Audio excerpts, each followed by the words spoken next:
Taste the Daily. Kovai மாவட்டம் ஆனைமலை அரசு மேல்நிலைப் பள்ளியில் வகுப்பறைக்குள் மழைநீர் ஒழுகியதால் மாணவர்கள் கடும் அவதியடைந்தனர்.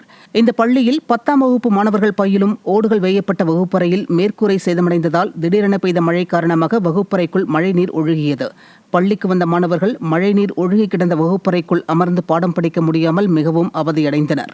இது தொடர்பான வீடியோ குறித்து பொள்ளாச்சி கல்வி மாவட்ட அதிகாரியிடம் கேட்டபோது பள்ளி நிர்வாகம் சார்பில் இதுவரை தகவல் தெரிவிக்கவில்லை என அலட்சியமாக பதிலளித்துள்ளார். நிர்வாகத்திறனற்ற ஸ்டாலின் அரசு பள்ளிகளில் பழுதடைந்த வகுப்பறைகளை இடித்துவிட்டு புதிய கட்டிடம் கட்டித்தர வேண்டுமென பொதுமக்கள் வலியுறுத்தியுள்ளனர். கடலூர் மாவட்டம் விருத்தாச்சலம் அரசு மருத்துவமனையில் மருந்துகளை பொறுப்பற்ற முறையில் தூக்கி போட்டு விளையாடும் பயிற்சி மாணவர்கள் மீது உரிய நடவடிக்கை எடுக்க வேண்டும் என பொதுமக்கள் வலியுறுத்தியுள்ளனர். அரசு மருத்துவமனையில் உள்ள நோயாளிகளையும் நோயாளிகளின் உறவினர்களையும் அவமதிக்கும் வகையில் பயிற்சி மாணவர்கள் செயல்பட்டு வருவதாக புகார் எழுந்துள்ளது. இந்நிலையில் நோயாளிகளுக்கு வழங்கக்கூடிய மருந்துகளை பயிற்சி மாணவர்கள் பொறுப்பற்ற முறையில் தூக்கி போட்டு விளையாடும் காட்சிகள் நோயாளிகள் மற்றும் பொதுமக்கள் மத்தியில் அதிர்ச்சியை ஏற்படுத்தியுள்ளது. நிர்வாக திறனற்ற ஸ்டாலின் அரசு போல் பொறுப்பற்ற முறையில் பயிற்சி மாணவர்கள் செயல்படுவதாக பொதுமக்கள் விமர்சித்துள்ளனர்.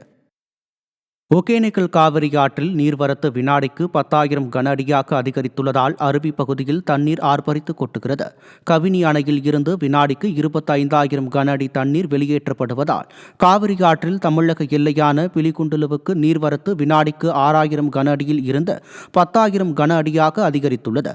இதனால் ஒகேனக்கலில் சினியருவி, ஐந்தருவி, மெயினருவி உள்ளிட்ட இடங்களில் தண்ணீர் ஆர்ப்பரித்து கொட்டி பார்ப்பதற்கு ரம்மியமாக காட்சியளித்து வருகிறது.